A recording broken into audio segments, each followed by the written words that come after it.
Chairman, and I want to thank you for holding the hearing. You know, this is a remarkable example of how we sometimes react to things when we're fortunate enough to hear about them, but have no idea how deep the roots of the problem goes.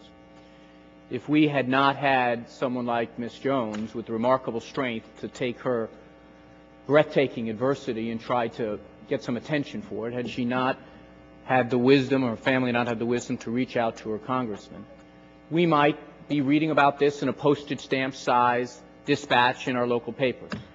We don't know, as Ms. Baldwin just pointed out, how many dozens and dozens of cases like this might exist in this seam that exists in the law.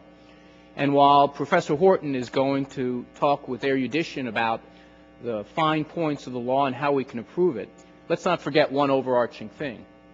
The people that committed this crime were our employees of the taxpayers of the United States of America.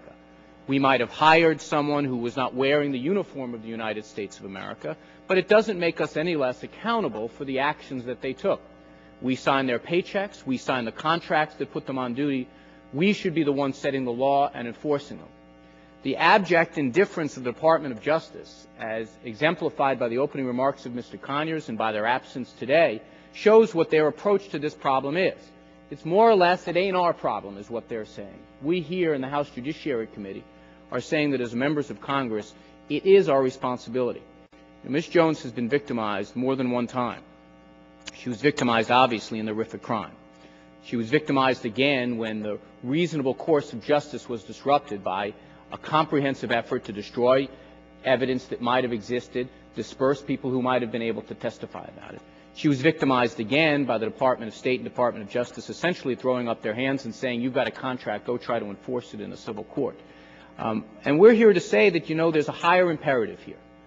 There are frequently the explanation from the administration says, look, war is hell. Things happen. There's the fog of war that sometimes take place. But this now seems to be an organized effort by the United States of America not to have responsibility and expressing that by hiring these outside contractors to do not only the dirty work of war, which some of us find necessary, but also wash their hands of the dirty deeds that go on. And we have to say that enough is enough. And I want to conclude the way I began by expressing, I think, all of our gratitude to you, Ms. Jones. It takes a remarkable amount of courage to go through what you did and not simply return to your home and try to heal yourself. You've chosen not to do that. You've brought this forward here.